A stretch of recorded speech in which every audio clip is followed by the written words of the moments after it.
All right, everyone. It must be Friday, and it's another edition of the Q&A show with Alan and Marshall. I'm Marshall Atkinson. I'm Alan Howe with Easy Way Systems. And we have a special guest today. It's our good friend, Greg Kitson with Mind's Eye Graphics. How are you doing today, Greg? I am doing great. Thank you for the privilege and the opportunity to spend time with you gentlemen today.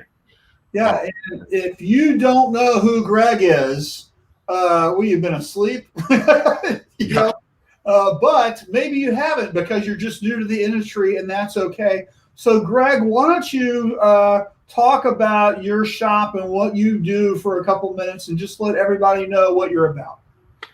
Oh, wow. Thank you very much.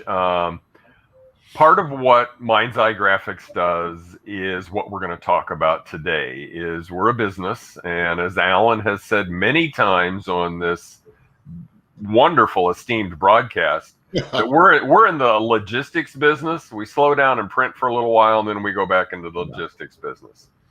So that means for the 40 years that we've been screen printing, yes, I started in 1980, that we have learned a lot about how to move product and information through our facility. So as a lot of people have been faced with this decision, am I going to be a custom shop? Am I going to be a contract shop? Am I going to try to be a hybrid shop into both? Mind's Eye Graphics has evolved into a printer's printer. Yep. Our ideal customer is a smaller print shop. For instance, a sporting goods store, an embroidery store that maybe has that 6-color M&R in the back room that they're printing all of their Little League shirts for and that type of thing. But several times a year, they don't have the ability to keep up, whether it's because they need an 8-color job done, or they need 5,000 shirts done, or they just need 12 orders of 100 shirts. And it's really not cost effective for them to perform in their back room when they should be doing things that are more profitable and more in their wheelhouse. So Mind's Eye Graphics will step in and provide those services to those customers and be the middleman, that guy that everybody talks about, and provide that service that's totally blind to the end user. We'll ship it out with our customers' names on it according to their criteria. And unless they want their customer to know that there's a middleman involved, they'll never know that. So, and we even work with our best customers to make them better at what they do so that we can get the information to us correctly. That's all about the logistics. Yep. If we have to spend 4 hours on the phone trying to figure out what red is red, we're not doing something right. So we spend a lot of time teaching our customers how to be profitable, and we've been fairly good at that. And our customer base includes lots of local printers. Local for us is Northeastern Indiana, in the Midwest, that one-day golden UPS zone. And we do a lot of national partner printing, where there may be a company in California and one in Denver and one in Florida and one in New England that's printing. And we'll take care of that golden one-day UPS zone in the Midwest as part of national programs. So we've been doing all of that since, as I said, about 1980. Right, and you may have seen Greg. He teaches, used to teach a lot of the trade shows, and he also has a workshop that a lot of folks have taken your classes at your shop, right, Greg? Yeah, workshops at Mind's Eye were something that we started almost 10 years ago. We're sort of on hiatus right now because of the uncertainty of the COVID situation. But we found out that in order to be the best printer that we could be, we developed what we called TTPs, or technical training partnerships, with companies that we had special relationships with. And that was equipment companies and ink companies and chemical companies and software companies and pre-press companies. That's the area we probably are best known for, is our pre-press and our adoption of computer-to-screen workflow technologies. So we would bring people in from a Saudi or a Douthit or an M&R or Wilflex or that type of thing. Shopworks software, I'm going to drop a few bombs here, those types of things. Sorry if I'm not supposed to do F-bombs. that. Bombed? Not F-bombs, right? No F-bombs, no F-bombs. No, you can name drop. Okay. It's okay. But I did some name dropping there. But That's what we would do is bring their technical people. Sometimes it's salespeople. Alan's done this, and Marshall have done it at my facility, where we come in and it becomes a no sales zone. Yep. We talk about best practices, how to get things done, how to do things better, how to make things more predictable. Because if you understand how and why a screen is coded and imaged, when you have to have troubleshooting because something isn't going right in your shop, it's a lot easier if you know what's supposed to be happening. And that works the same way with workflow or that automatic press maintenance that you're doing or how inks print and cure. So the best thing about these is you're in a shop that is a daily production shop. You get to talk to the Mind's Eye staff. You also get to have dinner with 20 additional shop owners from around the United States. We've had people that have flown in from all over North America for these training sessions. And you develop relationships and partnerships so that 6 months from now, when you go home and you're sitting down and you have a problem, you can remember that you talked to Johnny from a certain shop in Washington, D.C., and he had the same problem, but you don't remember how he dealt with it. Yep. You give Johnny a call and say, hey, Johnny, this is Greg. I met you at the Mind's Eye workshop. And immediately you've got an additional advisor for your facility. So that's the real benefit of a workshop at Mind's Eye. Right. That's good stuff. And you've got a great facility and you do everything right. So it's a lot of fun to do. So, and Greg, you're going to start that back up maybe later this year, but you haven't set any dates, correct? That is correct. We're starting to talk with our technical training partners about when and where everybody is comfortable with travel. And that's what it really amounts to. Yeah. We're not going to bring 100 people in. You're not going to have a lot of people in your face. Our workshops work best with 20 to 25 people. So that allows you to really get in some solid networking. And we can provide the social distancing that's necessary in our facility for that size of a group. So we're trying to figure out all the logistics of when people are going to be comfortable with that. And then we're going to resume some workshops at Mind's Eye. That's great. One of the things, like Greg says, I've been honored to be a speaker there and be part of these workshops. It is, I think, Greg, for me, it's been always overflow. When I first met you, I've heard you speak before. You know, between the three of us, we know just about everybody that's been on that speaking circuit. But from somebody that has been with Greg as a customer, as a guy that's been in a shop, you do everything you teach. You do not teach what you do, what you don't do, and you put it into practice. And that is amazing coming from a printer that is speaking and stuff. It's just overflow from what you live and what you put into practice into your own business. And that's the exciting part. I think that is Greg Kitson and everything you do. Right. Thank you. Agree. Thank you very much. That's why I wanted you on. That's why, we're excited about this. And I want to put that out to everybody that's listening and will be listening, that listen intently. This isn't just more information. This is in practice. I've been there. I've seen it. And you're welcome to go to a shop and do it. They have an open door. So we have a lot of stuff to get to today. But before we get into that, okay, we really want you guys to participate. And I see a lot of people saying hello. So we want to acknowledge those folks. So Charles is here. Hey, Charles. Jim. And also, before we get going, Marshall, we want everybody right now to share this. Because the information's there. You got to share this. This needs to be, this is good stuff for every business, no matter what size, what you're doing. Good thinking.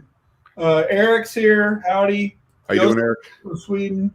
David's here, California. Hurley Molds is here. Good day. Hurley's from Canada. Yeah. Charles has been looking forward to today's show. So thanks, Charles. Sean's here from Atlanta. Hey, Sean. Simon's here. Gosa says, I live on the wrong side of the pond.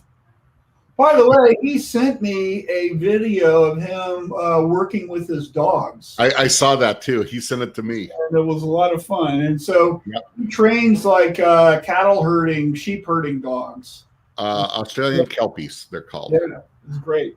Brian's here. Hey, Greg and Alan. I guess I don't get one. Brian Pletcher's actually from Indiana. He's up there in northern Indiana. Shane says good morning. Adam says good to see you guys. Keith, Hey, Sandlot. Jay's here on the road in Iowa. All right. Iowa, Jay. You're going to go by Dubuque. Make sure you go see Tom. And then Mark's here. Good morning, dudes. From GSG. Yeah. So we're going to start with some points that Greg wants to go through. Now, here's how it's going to work. We need you to ask questions, to leave a comment, to share what you do, share your tip, do something. This has to be an engaging thing, and that's kind of what we want to get to. And so this is a talk that Greg's giving. How many times have you given this talk, Greg? About 100 gazillion? Oh, this is the first time. This is special for you guys. It's not that you haven't been talking about. This is a first-time thing? Well, let's just say it has been repackaged for this scenario. And over those 40 years that I was talking about earlier that I've been doing this, besides getting gray hair and no hair, I hopefully have learned a few things. And I want to talk about what I wish I would have known before I started that would have made this journey a lot easier. Yeah, right. And so with that, let's do the first one. So where is that? It's here we go. Money is your most important tool. So Greg, what are we talking about there? Well, I want to take a little side diversion and just make one point first. Kevin Costner had an amazing movie called Field of Dreams. Yep. And in that movie, he tore down corn in Iowa, which was sacrilegious. I mean, this was something you didn't do. And he built a baseball diamond. And the premise of this was, why is he making this really strange choice to tear down his cash crop and turn it into a recreation facility? And he didn't know. He didn't know how it was going to work. And it's just, why build it? Build it and they will come. Build it and they will come is something that only happens in the movies. That's right. You get Academy Awards for this, but you don't make profit for this. Right. So that's what we're going to be talking about, is the things that I wish I would have known. So money is your most important tool. This is one of those things that you do not understand. You can sit down with a business analyst. You can sit down with somebody that'll tell you how to do it, and they'll tell you that you need so many times what your monthly expenses are going to be, and you're going to need 6 months of capital to make sure you're going to last, or a year's worth of capital, those types of things. But you're going to run out. You never run out of money because it's your most important tool. If you don't have money, you don't have utilities, you don't have electricity, you don't print. If you don't have money, you don't buy consumables. If you don't have money, you don't make payments on your equipment. So, and people always underestimate how much money they're needing. So what I want you to do is make sure you understand cash flow. Create a cash management plan. Now, are you an artist? Are you a salesperson? Are you a problem solver? One of those probably applies to most everybody that we've talked about here. But I'm going to tell you that there's very few people getting into our business that have a postgraduate degree in finance. You can't know everything about everything. So you need to find somebody, and you need to use your business team to plan. Your business team is your board of directors. Again, your accountant, your banker, your financial planner all know a lot more about money and how it works and how cash flow works than you will ever know, than you ever really need to know. But you need to know people who know how to do this. Now, one big thing that has changed over the years that I've been in this industry is the fact that it used to be you were expected to be a banker in terms of extending terms of net 10, net 15, net 30, which turned into net 90, which turned into net never pay. So Thank you, Amazon. Thank you, eBay. And thank you, Custom Ink. Yeah, I said Custom Ink. Thank you, COVID, because now we have the best excuse ever. Because now, Greg, we don't have to say, hey, because of COVID, I just can't extend terms. You need to pay up front. Absolutely. That's right. And for those of you that have known this but have been afraid to do it, now, as Marshall said, is the perfect time to stop extending terms to anybody. The hardest ones are going to be your friends. Those are the people that you've always extended terms to. They're also the people that have always taken advantage of you. So you need to stop it, stop it, stop it. Money is your most important tool. Rule number 1 is the most important rule. Never, never run out. So, now, go ahead, Greg. Sorry. No, go.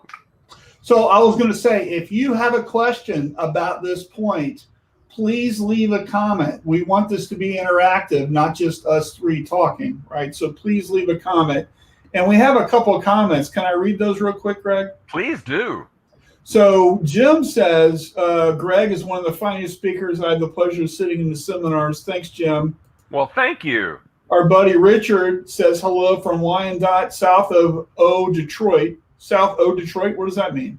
South of Detroit. It's South of Detroit. I also endorse Meg. She has been smoothly impressive in the last 35 years I've known Greg. So I like how he genderized your company. Oh, heaven, just my wife has known that Meg has been my mistress for those 40 years.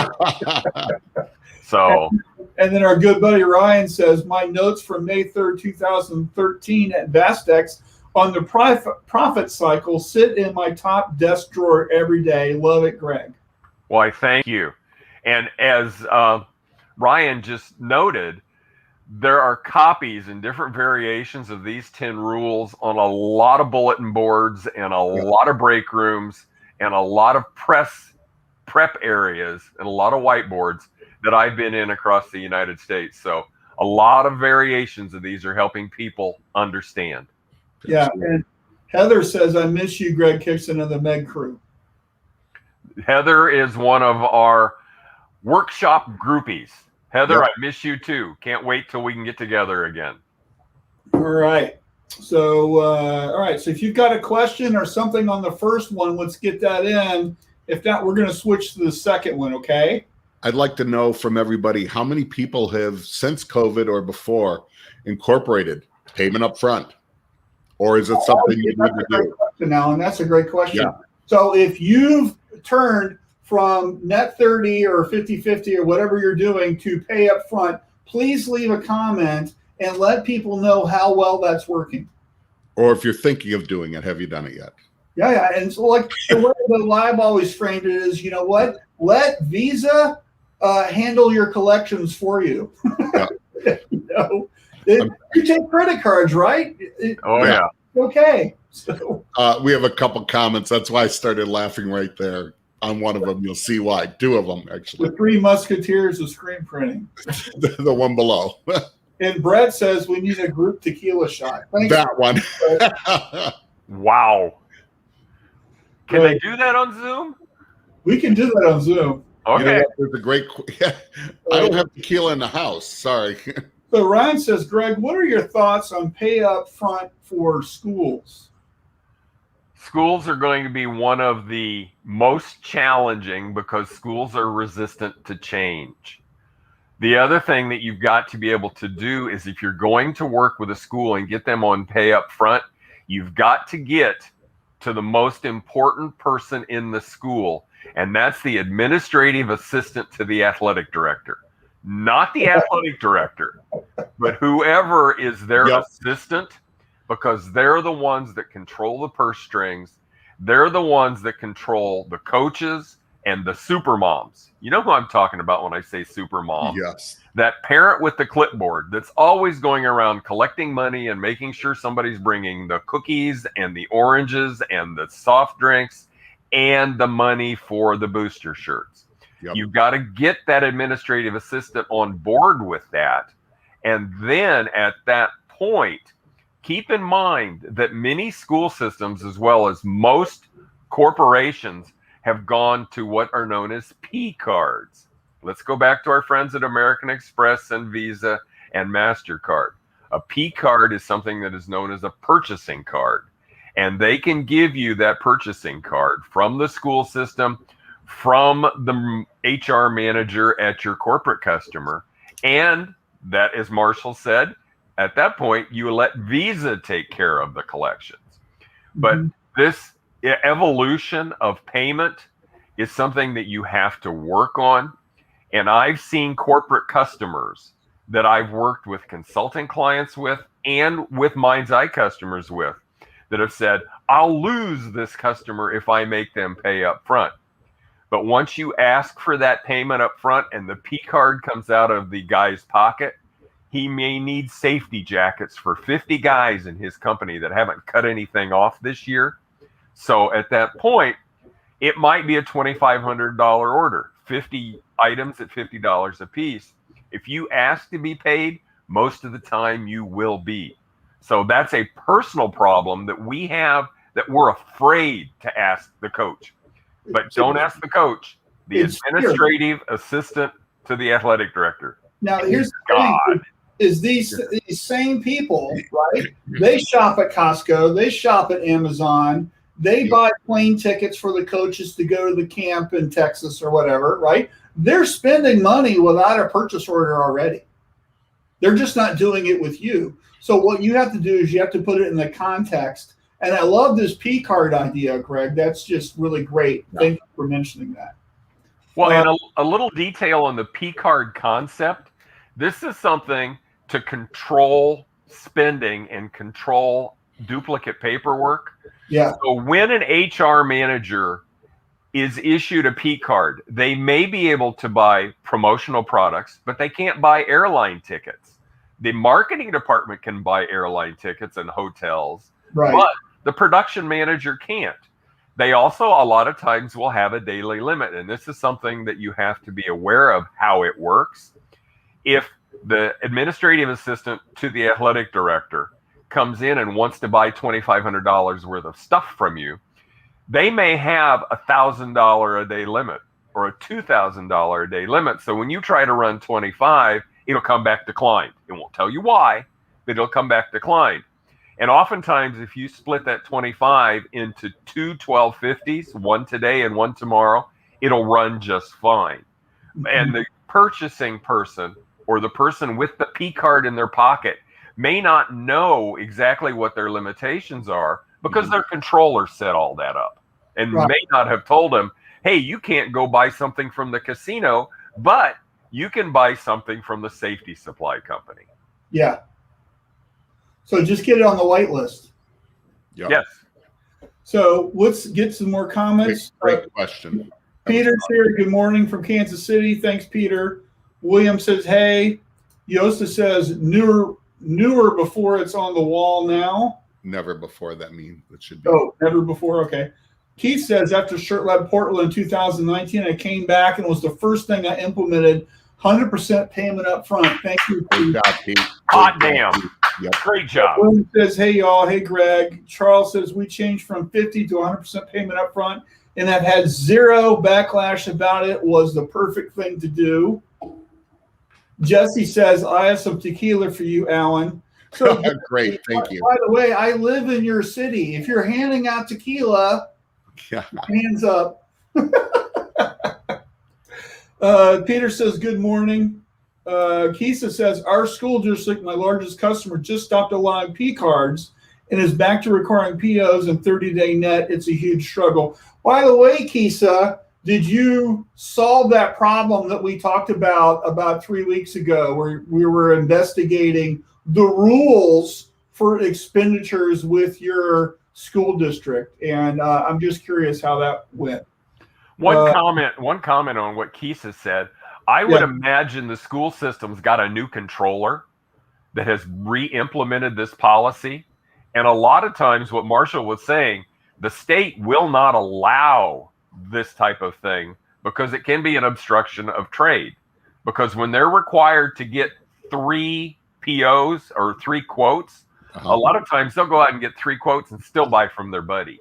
So there's a lot of guidance. Well, yeah, the challenge that Kisa was having was she was told there was a limit on how much that they could spend with her, and I suggested she find out where that is in writing.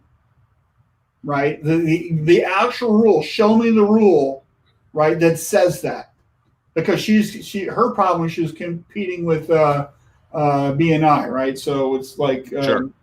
So it's like, show me the rule that says that you can't spend with me. I want to see it in writing, right? Yep. So I was like, you need to challenge that. So I was just very curious if she did that, right?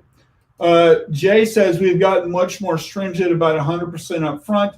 Governmental agencies are the ones that tend to grump. 60% up front and the rest on delivery for Jim.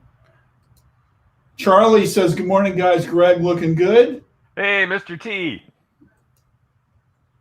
William says some of my school buyers are having to have invoices approved before they can pay with a card. Then they can pay the invoice in full. So it's about their process. So find out, right? Yeah. Well, and that's it. It's about their process. And you also need to understand what they need. Do they actually need to have an invoice that looks like an invoice? Does it have to be printed out on paper with somebody's signature on it before they can approve it? Because these little things just get in the way of you doing what you do.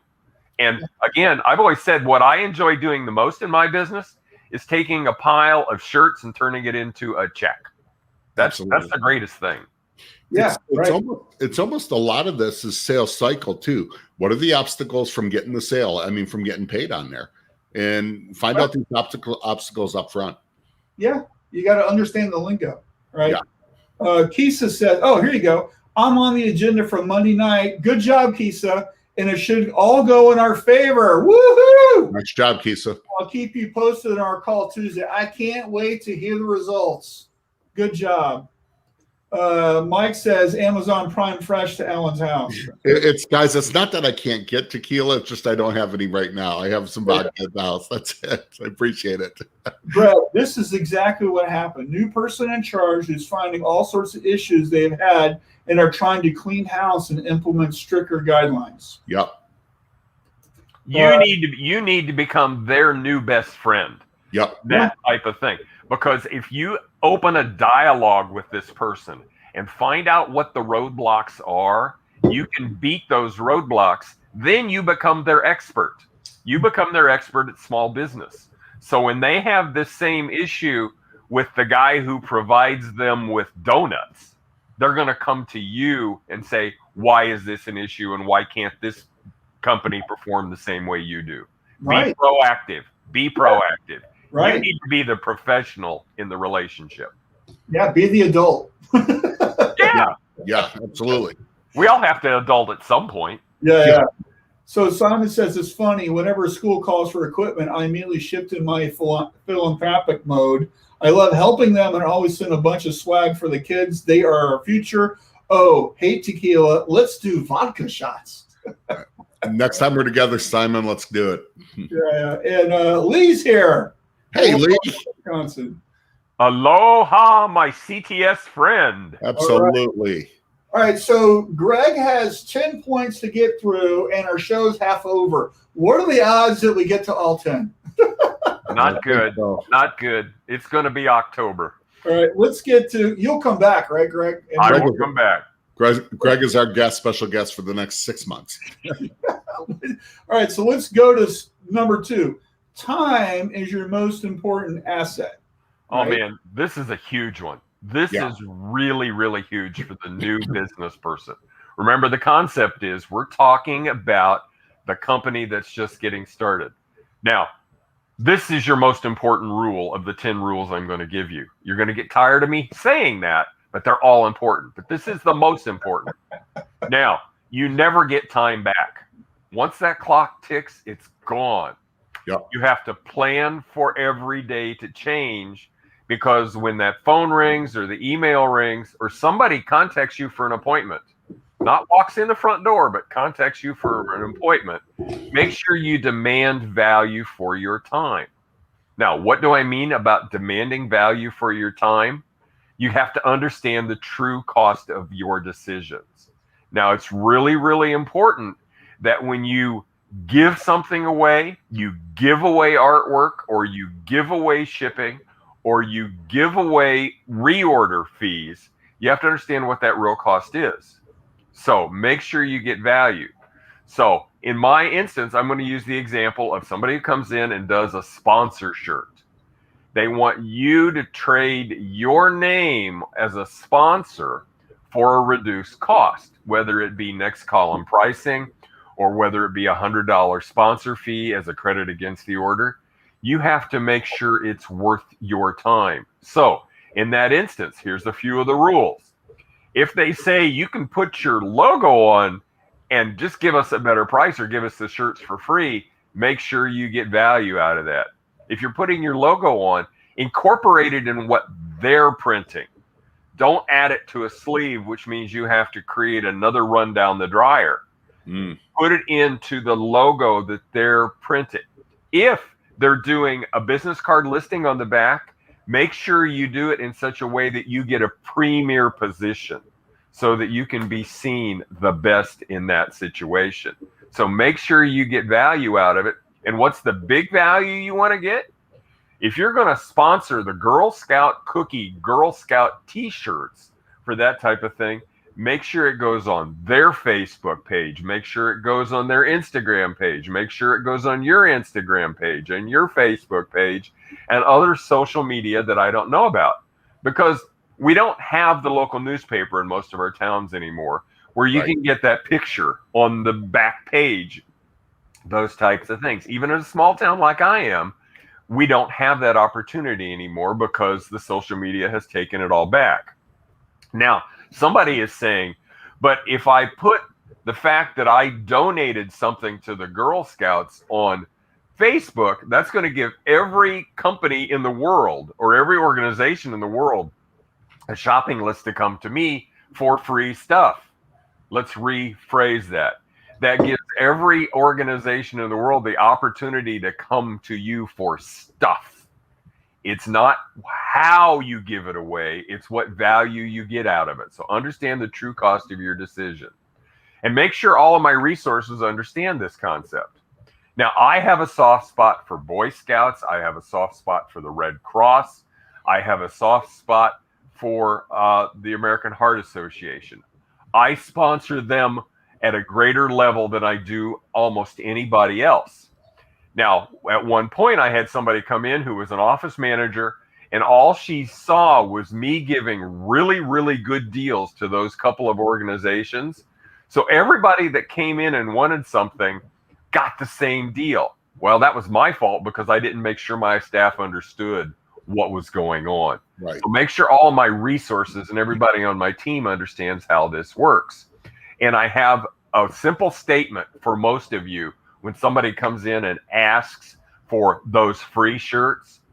Tell them that as a company, you have decided that you want to support a couple of organizations at a significant level, and you do that on an annual basis. If they want to be considered for significant support from your organization, you need to have a request in writing now to consider it for next year. So one of two things is going to happen. Either they're not going to do anything because all they wanted was free shirts. They didn't want to partner with you. Or you're going to get a request from the organization. And if it's from Junior Achievement or somebody like that that actually has an organization, you're going to get to talk to the real purchasing people and open up all of the other opportunities where you can have a good collaborative, co-profitable relationship. Now, in closing for this, you never get time back. If I spend a lot of time doing any of the things that I'm talking about here, I never get that time back. So I have to make sure I get value for it. Again, time is your most important asset. This is the most important rule we're going to talk about today. Yeah, and I also think, Greg, that if you're doing that sponsorship thing where you're building that relationship, you could also say, hey, I had no problem sponsoring that. Let's work up a 3-year agreement to work together. Oh, yeah. And that would become their premium partner for all of their promotional items, not just T-shirts, but water bottles and mugs and stickers and whatever else you do. And it becomes a better of a value to everyone. And that's how that relationship is built. Yes, sir. Yeah. Because are you really looking for a sponsor? You would rather have a partner. Yep. Mm-hmm. Perfect. So please, I see some comments coming in. Let's share your thoughts on it. How do you do it? What questions do you have for Greg about this? So let's get that going, and let's share some things. Okay. So Jesse says time is money. Exactly.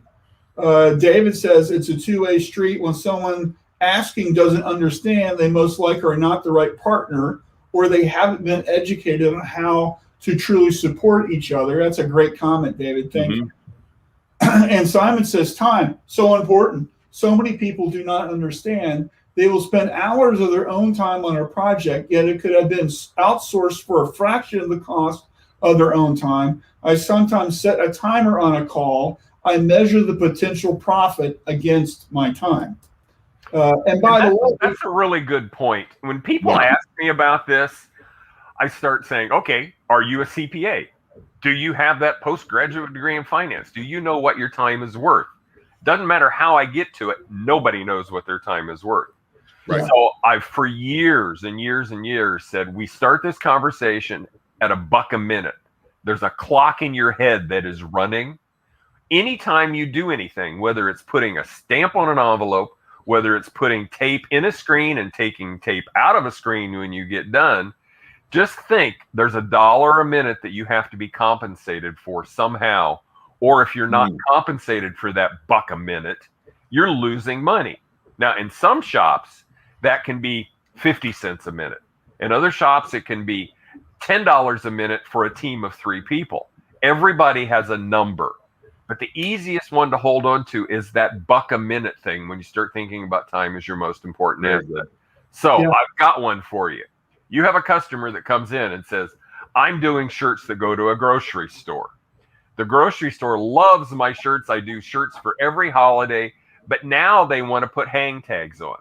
Then the hang tags work great. So now we want to put a price tag on with a barcode. Okay, that's great. Then we want to put them on a hanger so that the kid at the grocery store doesn't have to fold the shirts. All they have to do is take them out and hang them on a rack. How much is that going to cost you? Well, it's a real quick time study. How long does it take for you to open up the box of hangers and put them in a pile and put the hanger in the shirt and put the tags in the shirt? Start thinking $1 a minute. So all of a sudden you realize that nickel or dime or quarter you were going to charge them for this doesn't cover the cost of what you're doing. It needs to be more like 50 cents or $1 or $1.50 to fairly compensate you, because all your customer is doing is time shifting that cost from their customer or for them to you, and you need to be compensated for that. Time is your most important asset. This is an excellent point, Greg. And a lot of the shops that I'm working with right now, they're actually making more money on the fulfillment end than the actual decoration end of what they do. And so this is something I think everybody really needs to take into consideration, especially if you're doing the box kits that are going out, or whatever you're doing for your clients. Really look at what you're doing and make that into a profit center. So this is a really excellent point. And by the way, Shirt Lab Tribe members, Ali Banholzer, who was just here on this show, did a really excellent expert presentation yesterday in Tribe, all about how to measure time and using an app called Timular, which I highly recommend, and measuring and knowing exactly what your costs for all of your employees are and how to track that easily using a Bluetooth device. And she had graphs and all types of really great things to show and share. So if you're in Tribe and you haven't seen that, you should watch it. If you're not in Tribe, you need to join and watch stuff just like that we do every Thursday. So this is a great example of business osmosis. If you associate with people who are successful, you will become successful. Absolutely. Right. You're the average of the 5 people you hang out with the most. So who's in your inner circle? As a business owner running that shop right now, who are your 5? So That's why I hang out with you and Greg. all right, where are we on comments? All right, so Yosa says, when I was in the IT support, I always worked too long on the problem to get it fixed. More for my ego than the customer's big mistake. Good point. And please excuse Yosta's spelling. He's Swedish and English is not his first language. Time work shifting is a great point, but also important considerations for online stores. Order fulfillment, packaging, mailing takes a lot of time. So how can you do that easier? Yep. Right? Do you have have you spent the time, Charles, on that process to figure out how you can do it with a minimal amount of touches as possible? Right. So do a study. That must be why nobody hangs out with me. Right. Guilt by association success is the same way. Yep. Peter asks, Greg, do you subscribe to the idea of a business owner hiring someone at a lower cost to perform some of the low value activities that are eating up their productive hours? I bet I know the answer. Yeah. Of course. In this instance, you really have to understand what your cost is.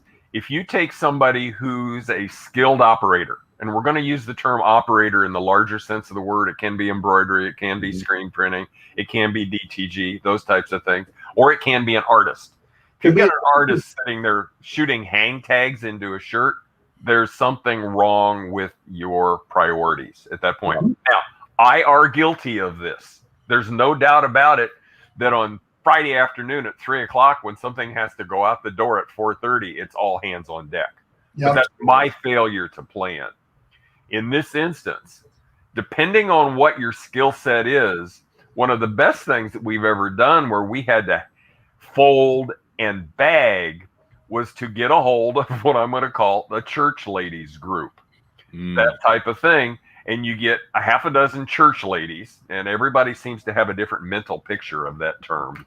But in the Midwest, that's an excuse to talk. They get together and they talk, but those shirts are going to be folded perfectly and bagged, and you make a $300 donation to their Bible class fund, and they're going to be perfect. Those types of things. You can also work with sheltered workshops.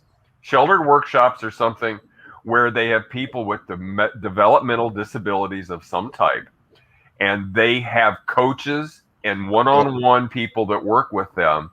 And if the standard going rate to fold and bag an item is $1, and you can do 100 an hour at that, again, Greg, simple math. These are not numbers that you can go out and make money on.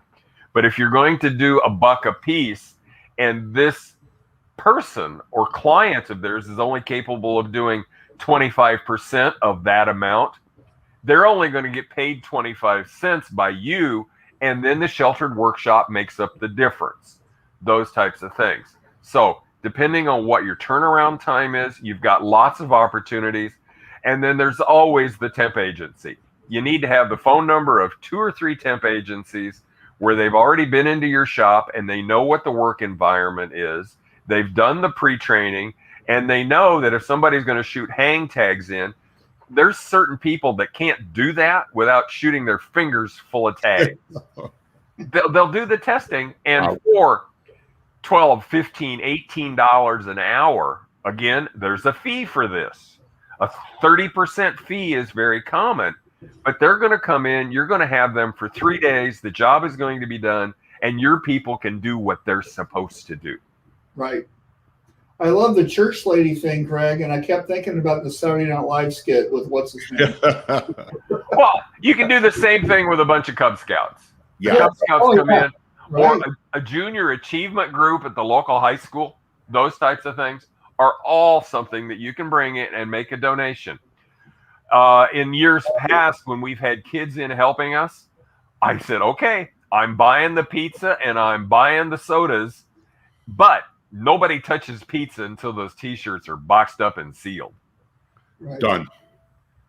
Love it. Love it. All right. I think we're going to get to our third point, Greg. Wonderful. Great progress. Good thing we had 10. Yes. All right. Here we go. if you don't write it down, it's not real. Absolutely. Oh man, this is so very important. And I'm the most guilty in the world of this. I are an entrepreneur. What that means is I don't know what I can't do, or I'm too stupid to know that I can't do it. That's probably not politically correct, but I have to write things down. So the written word will hold you accountable. If you tell somebody you're going to give them a quote, you have to write it down. Also, if you don't follow through, it won't happen. And this is something that I'm really going to beat up on a lot of entrepreneurs. Your memory is wrong. Yep.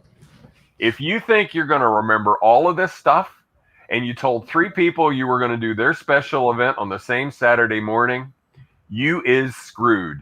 Sorry if anybody is offended with that, but you just can't do it. So you have to be able to do it and include written timelines and benchmarks. When you write something down, whether you use Post-it notes, whether you use legal pads, whether you use your iPhone and you talk to it, include written timelines, benchmarks. I will have this for you by this date. It will be in this form. I also have to share this written plan with others, because if my operations manager, Rob, and a lot of you people are lucky enough to know Rob Kinnicky, my operations manager, he's probably already committed to 3 other things, and my job is not to get in his way. Yep. I'm not very good at doing that sometimes, but my job is to let him do his job. Okay, who's laughing? That's me. That's what I thought. As the operations guy, I always okay, thank you. What I hated was the do me a favor. Hey, do me a favor? This has to go out tomorrow. Hey, are we talking about Jay? Oh, come on. I hope he's listening. I'm not talking about Jay. It's just owners in general. Okay. Yeah, we're terrible. Then you have to share this written plan with others. Yes. The example that I'm going to use with share this written plan with others is there's this emotional owner ego thing about being $1 million business and gross sales. If you can say you can be $1 million business, that's one thing. You got to write it down to be able to achieve that, to be able to share and solicit input from your business team. Remember the business team we talked about 2 points ago? That is your financial planner, your accountant, your lawyer, your banker, your wife, your business team, your key employees, all of those types of things. If I'm going to reach this goal, I have to be able to solicit information from my business team, because I can't know everything. And once you write it down, don't be afraid to change your plan. And I think it's critical, Greg, that you have people on your team that can speak truth to power, where you get people that work for you that can say, you know what, Marshall, that's the dumbest thing I've ever heard ever. You should do that. I have been accused of having my head in a place where the sun don't shine on many occasions. Well, and I think as human beings, we all have our own, we're very nearsighted. We see what we see, and we need people we trust around us to help us with the blind spots and the things we just don't see. Right. And again, don't be afraid to change. You have to evolve. You have to take this plan. Oh, who did we talk about now? How about SpaceX? Yeah. How many rockets have they blown up in the last 6 months? They're learning and they're changing and they're evolving. Now, we don't all have that kind of a bankroll, but that's exactly how this is. They're putting a plan together. They're taking action on it. When it doesn't work, they analyze it, they learn from it, and they move on. Right. So it's not failure, it's data. The written word will hold you accountable. Right. Entrepreneurs' memories are convenient. Mm-hmm. We lie to ourselves on a regular basis. Yep. Put it on a calendar. Alan and I have something coming up, and I completely forgot to put it on my calendar. That just happened today because I didn't put it on my calendar. I forgot that it was going to be due. You sent an email to somebody on that date, and I encryptedly replied to that. We can't do it on that day. I'm like, why not? Marshall called me and said, why not? We have this humongous thing happening. Oh, yeah. Oh, yeah. And I have to say, once again, this is the most important thing we're going to talk about today. Yeah. You don't write it down, it's not real. Yeah, right. All right, so we had where are we here? Simon says, I guess he meant thought, word, right, deed, keys to success and accomplishment. Love that, Simon. Mm-hmm. Thank you for sharing. William says, yeah, I can remember stuff 20 years ago. I have to write everything down now. And then Jesse says, guilty. So I write everything down. And one of the things that really helps me is I have a whiteboard that's right across from my desk. And I have it divided up into sections. I have today, tomorrow, this week, next week, this month, next month, and then 90 days for like a big goal, right? So today is all of my big things I want to do today. I write them down, and then I know that I need to do them. Tomorrow, I'm already planning what I need to do tomorrow. I need to make that phone call. I got to follow up. Whatever I got to do is for tomorrow. This week is what am I doing by the end of the week? By Friday, these are the things I want to have accomplished. Next week is the same thing, but it's by next Friday. So I'm already planning out next week's stuff. And then I've got this month and next month for bigger things. And then I've also got it like a 90-day, which is, the quarterly, right? What are we doing by the end of the quarter?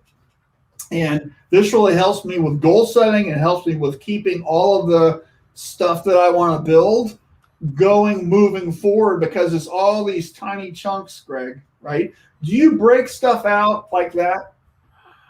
In chunks? Yeah. I must admit to something. I have a whiteboard similar to what you're talking about. I also have the back of my office door that is covered with different colors of Post-it notes. Yep. I usually have a Post-it note pack in my pocket, and I'm writing these little things down, and I put them on there. Unfortunately, there's a Post-it note. Oh, Unfortunately, some of these things have been up there a long time, and I'm guilty of it. I would say write it down or it's not real, but then I start to ignore it, and I give myself permission to ignore it. Mm-hmm. So 90% of what's on my to-do list gets done on a timely basis or early. And there's just one comment I want to make about that. As I was growing up, my father gave me one of the best pieces of advice I've ever had. If you're 5 minutes early, you're 10 minutes late. Yep.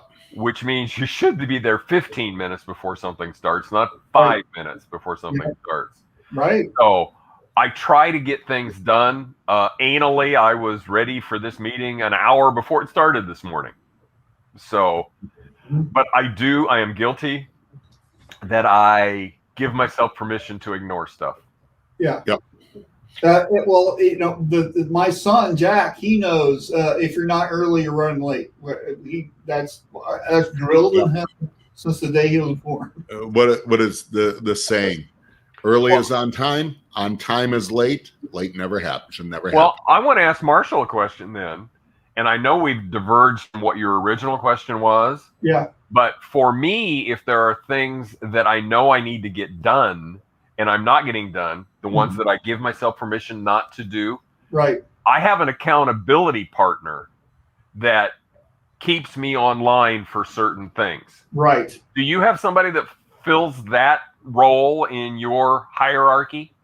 Well, no, but I do have like projects co-partners like Alan, right? And or like Shirt Lab, Tom, and so we're talking about things and we're doing stuff, and we kind of like, okay, what are you? I don't want to tell you. This is how I operate. What are you going to do? This is what I'm going to do. Here's what we're going to do by this week. This is what should happen.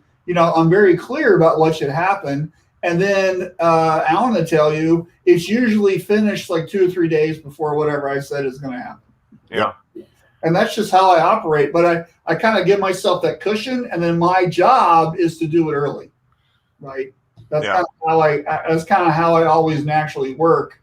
Like I write a blog every week, right? Well, that blog's usually finished. The whole piece is written usually by Wednesday, right? And then Thursday, Friday, I kind of tweak it and publish it, and like that's just my cadence, right? I don't wait till Friday afternoon to write the thing. I'm always kind of early with things, but you're right. Maybe I do need an accountability partner. I just like I don't have one. Well, I'm a solopreneur, right? So I kind of do my own. Yeah, accountability partner is something that I was going to bring up later, but we've segued into this very nicely. Right. Yeah. One of the things that I'm going to really beat on as we get further into this is the concept of a business coach as an accountability partner. Yeah. Right. Now, I don't know if there's anybody in our industry that is into business coaching or not, but they're really, really, really good at coming back and saying, okay, when we talked last Thursday, here were your top 3 things. Right. Did you do them? Yep. Did you fire your brother-in-law, the guy that you know needs to be gone out of your business? Yep. Did you do this? Did you do this? So the accountability partner, I have accountability. I have one of them for all of my major things. It's the little things where I kind of fall down and don't get them done. Yeah. Again, but a business coach is a huge, huge tool to making sure that you move forward when you're working on your business. Somebody to help you, again, tell you that your head is in a place it doesn't belong. Right. Yep. Right. I think it's so great. And that's what I do for a living. Yeah. Oh, really? I didn't know that. Yeah. Great segue. Good job there, Greg. This is a nice little softball Greg just threw. Yeah. All right. So Yosa says 1 life, 1 calendar. I think on, the calendar of writing things down too, we all talk about things. We can remember things that happened 20 years ago. I can remember everything. I think information in life is coming at us so fast, so much. It is impossible. There's a lot of noise. To remember everything. Mm-hmm. Age does play with it at times as we get older, but it's just so much coming at in business and in life that you have to write it down. Yeah, so David says, what gets measured gets managed. By Absolutely. the way, nice photo, David. Thank you, David. Thank you very much. David is a very good friend of mine in the industry. We've had a professional relationship for a while. He's made some great decisions, and I hope he got all of the skiing in that he wanted to do this winter. David, good to hear from you. He left me a really awesome Google review the other day, so thank you, David. Keith says, I have a group. We meet twice a week to hold each other accountable. That's great, Keith. Perfect. And then William says, my wife is an executive coach, so I get feedback and reviews perpetually. I have one of those. I have a wife that gives me reviews perpetually also, but she's not a professional executive coach. So. Well, next item. Yeah. Yeah. A calendar is better than a to-do list. Put to-dos on the calendar. If it's not written down on the calendar, it isn't real. That's great. Good point. Look, my brother's here. My wife tells me what to do. That's exactly true, Tim. Thanks for joining in. Tim Atkinson, I'm going to tell you, I have heard more stories about you. I feel like I know you from Marshall. So. He's world famous in his own mind. Yeah. That's great.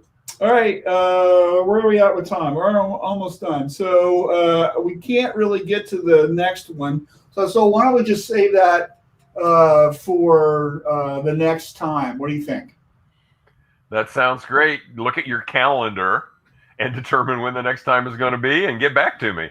Yeah. So, so Greg, just to wrap up here, how do you think things are happening right now in the industry? Do you feel everything's opening up? Because a lot of our viewers are in different spots in the country, and they might be in California or Florida or New England or whatever. What are you seeing in Indiana? Indiana, the heart of the Midwest. What we're seeing is a lot of people that are so terribly anxious for things to open up that, in my opinion, some people are doing things a little fast, other people are doing things a little slow, but everybody is ready for this, whatever this is, to be over with. Agreed. And move on to that new normal, the next normal, whatever, get back to what we did before, all of those types of things. Right. The reality is we have seen our order cycle shrink. Part of the reason our order cycle has shrunk is because a lot of shops were not as busy as they were before. So their 5-day order cycle turned into 3, their 3-day order cycle turned into 2, their 2-day order cycle turned into 1. So we're experiencing this with several of our customers being the point where they want to send us an email, and when we don't answer in 5 minutes, it's like, where are you? Those types of things. Or if we tell them that we're sorry, it's already 1 o'clock on Friday afternoon, I can't print these for you yet today. It's just physically impossible. Oh, by the way, I don't have the shirts, which is the primary reason. Those types of things. So we're starting to see some evolution and changes. Now, this is unfortunately the 4th economic incident that I have lived through. When we go back into the dot-com bust and we look at 2001 and we look at the economic crisis of 08 and 09, those types of things, and then this one, all different. I mean, we didn't have 23% interest rates like we did in the 80s, but they're different. So each time this happens, the strong get stronger. The weak businesses that were marginal have gone away. Those types of things. Mm-hmm. So we've got some customers that have drastically reduced or shut down their production capability and are looking at somebody to take care of all of their production. They realize they're good at sales, they're good at selling, they're good at taking care of their customers, and production was never something they were really good at. That's just the opposite of what Mind's Eye has done, where we know we're good at the logistics, and not that we choose not to deal with people. Yeah. But if we can take the middle third of the order, do it expertly, and get it out, we don't have to worry about where's that art approval, because that's on our customers. That's what they get paid for. We get paid for what we do, and then we ship it back to them. So that is one of the evolutions that we've seen and why we still are comfortable in the contract space. Yeah. So to me, being a contract decorator means somebody's handing you the football and you're running and you're scoring the touchdown for them. And everything is brought and given to you. You don't have to look for anything. It's all handed to you with a bow on it. All you have to do is do the work and you're good. Right. And that's contract printing. So if can I change that football analogy? Go. This is more like we're being handed the football and we're going into the middle of a line and slugging our way through for 5 yards. And then we're giving the football away again and we're going for 3 yards. And then we're giving the football again and we're going for 5 yards. Yeah. But we're consistently making the first downs to move forward. Right. I've had very few of those Hail Mary touchdown passes that have worked. It's more like slamming into a lineman. In my example, Greg, we're on the 3-yard line going. Oh, okay. All right. Good for you.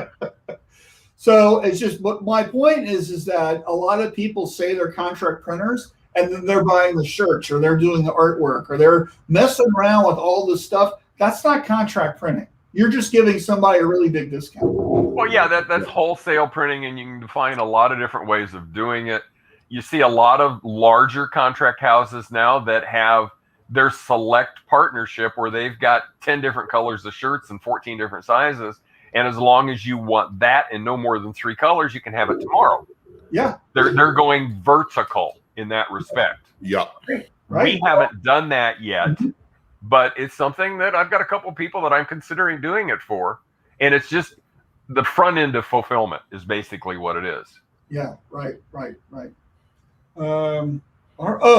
Here's a great comment. David says, this shows proof you need a salt, pepper beard to succeed in this industry. Thank you, David. By the way, the industry is the reason why it's this color. That's right. Just saying. I used to have dark hair. So, and then Daryl says, thank you. Right. So, hey, we're a little over on time. So, Greg, I want to share your email address I can figure it out where it is here. So if anybody has any questions or wants to network with Greg, maybe you haven't met him yet, please email him here, and I'm sure you'll happily talk to them. Right, Greg? That is right, but I have one thing that I want to make people aware of. We have been hacked on our website, that mindseig.com, very deeply and very severely, and our provider has sequestered our website. So if you go to www.mindseig.com, you're going to get something that says nobody home. Okay. They haven't determined the depth that we have been hacked. And this is with an international host that we've got this done. And they've been a little okay about finding out what's going on. But at the moment, my website is down. So a lot of this information is on the website in our download section, but you can't get at it right now. And I apologize for that. Mm-hmm. Okay. Well, I didn't know that. That's very interesting. This email still works though, right? This email still works. Yeah. That part of it works. Okay. I think we need to put a shout out, and you mentioned him once. You have a guy, Rob Kanicki, who is just incredible. You know that if Greg's not available, Rob's always there. And I think it goes to about building a team of the team you have there also. It's just incredible. Well, and that's one of the things that if people ask me what I've done well, I've associated with good people. Mm-hmm. If they ask me what I've not done well, it's just I haven't associated myself with more good people. I haven't spent the time that's necessary to fill the right positions with the right people, because I'm still sort of possessive about everything. And I've got to learn to give up, which is something we're going to talk about in Rule 4 through 10. Mm-hmm. Right. Great. All right. Well, hey, thanks so much for your time today, Greg. We really appreciate you and your friendship. So good job with everything. Appreciate you. Well, if we learned nothing else in the past 13 months, that this industry is family, and it really is. And I miss a lot of my family, and I love a lot of you guys. Yeah, right. Well, agreed. All right. And by the way, Charlie says he used to have hair. I've seen pictures of it. I've seen pictures too. Photoshop is an amazing thing. All right. Well, hey, everyone have a fantastic weekend, and we'll see you next week. Thanks for watching. Take care. Stay on, Greg. We'll stay with you.